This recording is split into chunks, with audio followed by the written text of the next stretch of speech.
Hello everyone and welcome to this video where today I'm going to be filming my 21-week pregnancy update. So as always, if you see me looking down, I've just got my notebook here in front of me with everything that I've written down from the week, and in this video I'm going to talk through all the symptoms I've been experiencing this week along with my gestational diabetes appointment as well.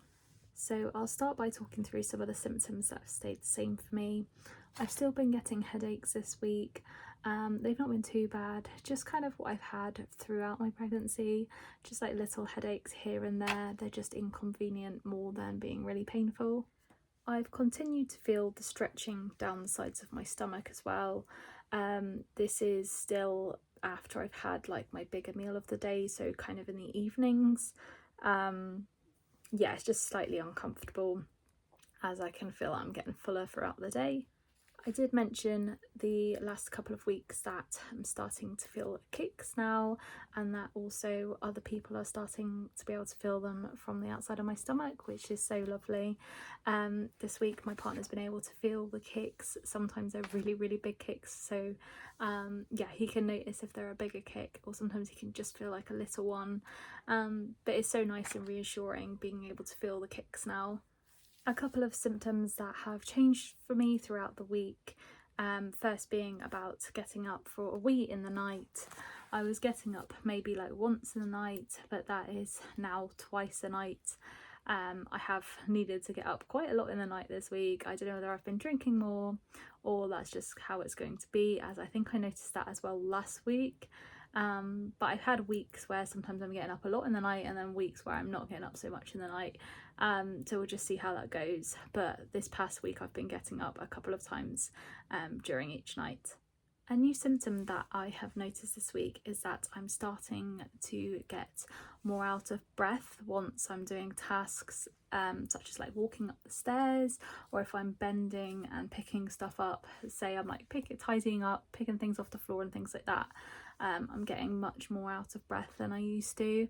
I know that's obviously very normal in pregnancy. Obviously as the baby gets bigger, there's less room for everything inside you, so yeah, you're not able to take in as much oxygen and air, so yeah, it's all feeling a little bit squashed and starting to get a little bit more out of breath now. So as mentioned, I did also have my gestational diabetes review this week, so I'll go ahead now and talk through what's happened during that appointment. It was just a phone call this time. It lasted maybe 20 minutes-ish, not too long. But it was with the same people as last time, so there was 3 people in the team. There is someone who is doing their training, there's a diabetic specialist nurse, and a diabetic specialist nutritionalist as well. So I was on loudspeaker with all of them, and the first thing they talked through was my readings over the last few weeks since I last had my appointment, as I had sent them over to them the previous evening, as I was asked to do that at my first appointment that I had. So they talked through some of the higher readings I had had over the last few weeks. They kind of asked why they could be higher, if I knew of any reason they could be higher, had I eaten anything different. I had wrote little notes next to the days where I'd had higher readings, if I'd had like a late breakfast, or I'd had something slightly different to normal. There was a couple that were explained on there. However, there was a couple of meals that I've had where I've had unexplained high readings. So yeah, they were just wondering if there was anything that could have caused that. However, for me personally, there wasn't anything that would have caused those. One thing that they spoke about to me was that if you have a reading which is on your target, that is actually classed as over, which I wasn't aware of. I thought the target, so if I hit on the target or below, that was okay, but anything over that number, then that was an over reading. But no, if you're on your target, that is also classed as over to them. So there was a couple of times where I've had more than 2 readings in a week that are over, where I probably should have contacted them. However, I wasn't aware, so I will remember that moving forwards now. As I have had a couple of readings, more than 2, that have been over in the space of a week, they have actually booked me in to see the consultant. They didn't really explain what's going to happen at this appointment, so we'll just have to see when I go along to that. They originally was going to book that in for me a couple of days after the phone call. However, they decided against that and they've booked it in for a week and a half. So hopefully all my readings during that time will be okay. They then talked through my diet. So I had a similar thing happen at my first original appointment that I went to with them. They just went through what I would normally eat on a typical day. They did also mention to me that if you're eating at different times to usual, so say you woke up a bit later and you're having a bit of a later breakfast, that can affect your readings as well, which I thought that could be the case, but I wasn't actually sure of, so that is good to know as well. Whilst I was going through my diet, I mentioned that there's sometimes on meals that I will cut down on the carbs that I'm eating if I know that I've had like a higher reading in the day. However, they said that's not necessarily always good, as it's really important to make sure you're having enough carbs once you're pregnant. I do obviously always make sure that I am eating plenty. I just tend to fill it more on veg and meat if possible. But yeah, they've said about making sure that you are having enough carbs, as you are meant to gain 1 to 2 stone during pregnancy, and because my BMI was like a healthy weight before I got pregnant, they obviously want to make sure that you're still gaining enough weight throughout your pregnancy. They did mention again that obviously your readings do get worse throughout pregnancy as well, and actually looking at my diet over the last week and average day, that my readings should have all been okay. I think that is why they've actually booked me in to see the consultant, just because what I have been eating is really balanced and recommended. They just want to see if there's like any other reasons behind that, but I'll be sure to update once I have that appointment with the consultant.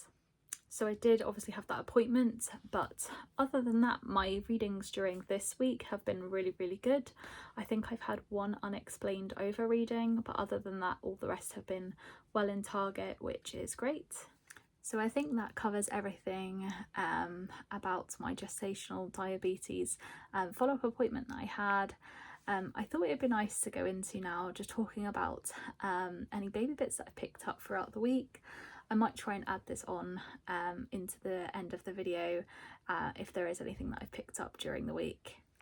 So I'm at the point now where I'm starting to want to order a few more bits for the baby and get a bit more prepared. I've been doing lots of research into different items that we're going to need, and I found it really useful to create an Amazon baby wish list. I kept seeing this advertised on like Emma's Diary and things like that, so we created one once I first found out I was pregnant.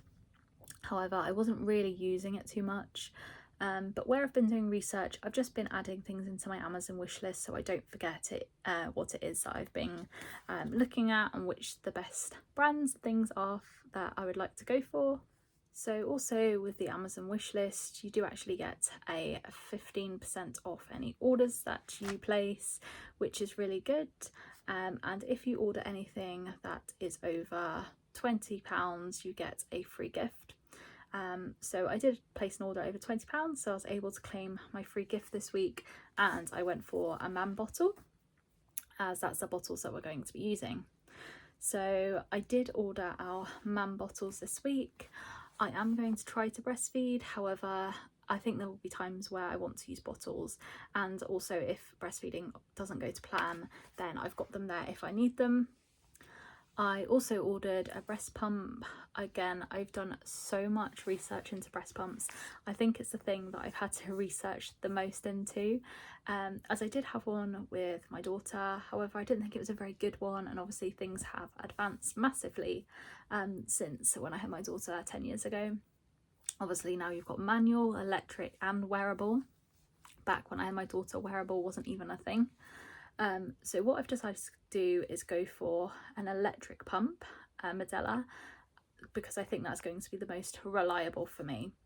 I have also picked up a manual Medela pump, as they were very cheap on offer. I've heard really good things about them, and I thought it would be great if I needed something a little bit more portable than the electric pump. I also ordered a baby bath seat as well, and this week we did go into the shops, so we was able to pick up so much baby clothing.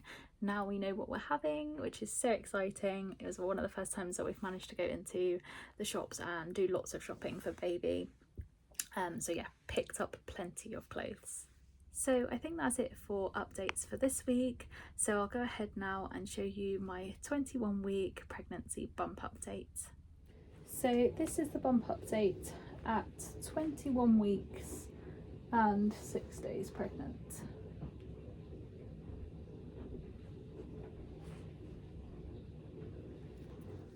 So that's everything for my 21-week pregnancy update. Thank you so much for watching, and I'll see you again next week. Goodbye.